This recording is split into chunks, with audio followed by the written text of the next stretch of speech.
జీలకర్ర వేసుకుందాము. అలాగే కొద్దిగా కొత్తిమీర వేసుకుందాం, కట్ చేసి చిన్న చిన్న ముక్కల కింద. అలాగే సన్నగా కట్ చేసిన పచ్చిమిర్చి, ఉల్లిపాయలు వేసేసుకుందాం. అలాగే ఇడ్లీ రవ్వ అండి, కరకరలాడి ఎర్రగా వస్తాయి, కరకరలాడతాయి అనమాట. 2 స్పూన్లు ఇడ్లీ రవ్వ వేసుకుందాం. ఉప్మా రవ్వ వేసుకోవచ్చు, ఇడ్లీ రవ్వ కూడా వేసుకోవచ్చు, మీ ఇష్టం అనమాట. 2 స్పూన్లు అయితే సరిపోతుంది. అలాగే కొద్దిగా సరిపడా సాల్ట్, సరిపడా అంటే ఇది ఫుల్గా పట్టేస్తుంది, వేసేసుకుందాం. అంతే, ఇది శుభ్రంగా కలిపేసుకుందాం. అంతే అండి, అయిపోయింది. మొత్తం అంతా కూడా బాగా కలిసిపోయింది. ఇప్పుడు దీన్ని మూగుడు పెట్టుకొని వేసేసుకుందాం, పొయ్యి అంటించుకుందాం. ఇది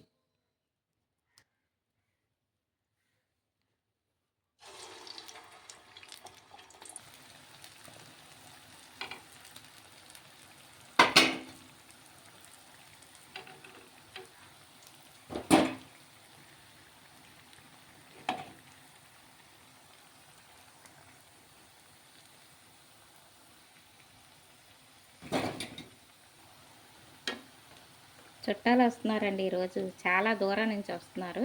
వాళ్ళ కోసం ఈ కర్రీ చేసి ఈరోజు గారెలు వేస్తున్నాను అనమాట.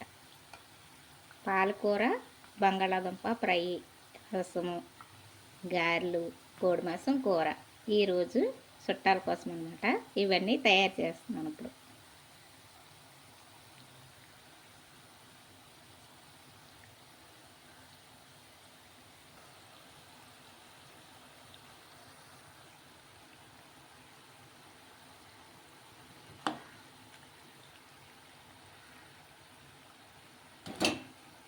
కరకరలాడే గారెలతోటి రవ్వ, ఉల్లిపాయలు అవి వేసుకున్నాం, పచ్చిమిర్చి, కొత్తిమీర వేసుకున్నాం కాబట్టి జీలకర్ర చాలా టేస్ట్ ఇస్తాయండి గారెలు. మీరు ఎలా వేసుకుంటారండి గారెల్ని? నచ్చినాయా మీకు గారెలు? ఇది నా పద్ధతిలో నేను వేసుకునే గారెలు అనమాట. ఇలాగా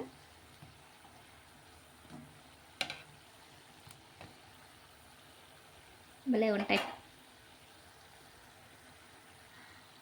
వాళ్ళైతే చాలా సంతోషిస్తారు కదండి ఇలాంటి భోజనం ఇంత కమ్మగా ఇంత మంచిగా చేసి పెడితే.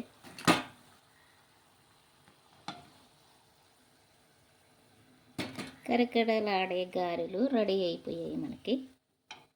గెస్ట్ల గారెలు.